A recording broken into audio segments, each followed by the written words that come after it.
नामं भजरे गुरुमाणिक नामं। ప్రభు మహారాజ్ హుమ్నాబాద్ దగ్గరలోని సంగమము వద్ద నివసించినప్పుడు ఆ సమయంలో రాజ్యము మొఘలాయుల చేతిలో ఉంది. ఇది మొఘల్ సామ్రాజ్యంలో ఒక జాగీర్దార్ సంస్థానం. ఆ కాలంలో వ్యవస్థ పేరే పూజ్యనీయము. ఆ కాలంలో నిజమైన నవాబు అంటే తాలూకుదార్, జిల్లా అధికారి అంటే కలెక్టర్ లాగే పూర్వము తాలూకుదారు ఉండేవారు. ప్రజల వద్ద నుండి ఎవరు పన్నులు ముక్కు పిండి వసూలు చేస్తారో వారు తెలివిగల అధికారిగా గుర్తించబడేవారు. ఆ కాలంలో జాగీర్దారులు, నవాబులు ఉండేవారు. దొంగతనాలు, హత్యలు, తప్పులు చేసిన వాళ్లను శిక్షించడానికి కోర్టులు ఇంకా స్థాపించబడలేదు. హత్య చేసిన వాళ్లను శిక్షించే చట్టాలు కూడా లేవు. ప్రజలు ఆత్మరక్షణ చేసుకునే సామర్థ్యంతో ఉండేవారు. చాలా వరకు షావుకారులు, శ్రీమంతులు, వ్యాపారస్తుల వద్ద బంట్రోత్తులు, సిపాయిలు, సిక్కువాళ్లను పెట్టుకునేవారు. దొంగతనాలు, లూటీలు చేసేవారు ఆయుధాలతో తిరిగేవారు. అడిగేవారు ఎవరూ లేకపోవడం వల్ల నిర్భయంగా ఉండేవారు. ఇదంతా ఎందుకంటే తెలియజేయటం ఆనాటి కాలమాన స్థితిగతులు ఎలా ఉన్నాయి. ప్రభు మహారాజ్ హుమ్నాబాద్ ప్రవేశము వలన, హుమ్నాబాద్కు రావటం వలన ఎటువంటి పరిస్థితులు అనేవి మనం ఇక్కడ తెలుసుకుంటున్నాం. ప్రభు మహారాజ్ వచ్చిన తర్వాత ఆ పరిస్థితుల్లో మార్పు వచ్చింది. ఎందుకంటే ఇక్కడ భౌగోళికంగా, సామాజికంగా, అధికారపరంగా అన్ని రకాలుగా మార్పులు రావటం అనేది జరిగింది. రోజు రోజుకు ప్రజలతో బ్రిటిష్ వారి సంబంధాలు పెరగడం వల్ల మొఘలాయుల స్వరూపం కూడా మారిపోయింది. ఈ స్వరూపము పూర్తిగా ప్రభు మహారాజు ఉన్న సమయంలో మారింది. వారు సమాధి చెందిన తర్వాత అత్యంత ప్రగతి కూడా సాధించింది.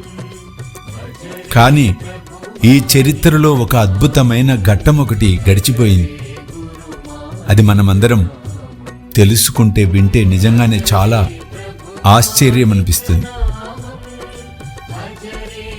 అదేమిటంటే, మాణిక్య ప్రభు అనే పేరు గల యోగి అవతారము చాలించిన తరువాత 10 సంవత్సరాలకు మొఘలాయుల రాజ్యం నూతన రూపం సంతరించుకుంటుంది అని 300 సంవత్సరాల పూర్వము కర్ణాటకలోని సర్వజ్ఞులు చెప్పి ఉన్నారు. చూడండి ఎంత అద్భుతము. 300 సంవత్సరముల పూర్వమే మాణిక్య ప్రభు మహారాజ్ వారి ప్రస్తావన చేయటం జరిగింది. వారు వచ్చిన తర్వాతే సర్వము మారుతాయని. ఇది కన్నడ భాషలో అనేక మంది కన్నడికులు అనుకుంటుండగా కూడా విన్నాము. సర్వజ్ఞులు చెప్పిన మాట అక్షరాల నిజమైంది. చరిత్రలో ఆ సర్వజ్ఞుల యొక్క పేరు మనకి దురదృష్టవశాత్తు దొరకల. కానీ ప్రజలందరిలో వారు చెప్పిన మాటలు స్థిరపడ్డాయి. అప్పట్లోనే ఏమని చెప్పారట వారు? బసవన్న హల్లదం యాల కుశరాగి పట్టణ హుట్టి మాణిక్య ప్రభు యోగి ఆగి దేహయుట్టు 10 ವರ್ಷಕ್ಕೆ మొగలాయి కనికాణ సర్వజ్ఞ. ఈ కన్నడ శబ్దాల అర్థం ఇలా ఉంది.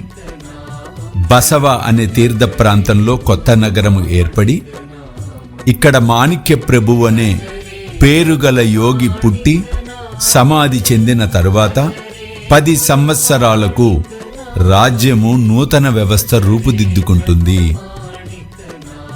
300 సంవత్సరాల పూర్వము ఉన్న సర్వజ్ఞులు ప్రభువు యొక్క అవతార విషయం తెలిసి ఉండడం నిజంగా ఆశ్చర్యమనిపిస్తుంది.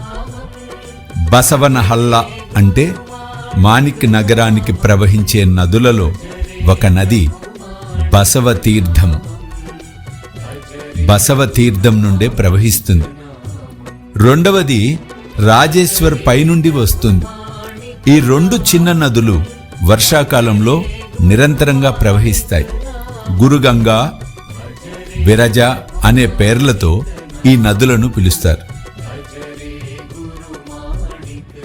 ఆ విధంగా చరిత్రలో పురాణ ఇతిహాసాల ద్వారా సర్వజ్ఞుల ద్వారా దత్త భగవానుడి యొక్క అవతార ప్రస్తావన జరిగింది.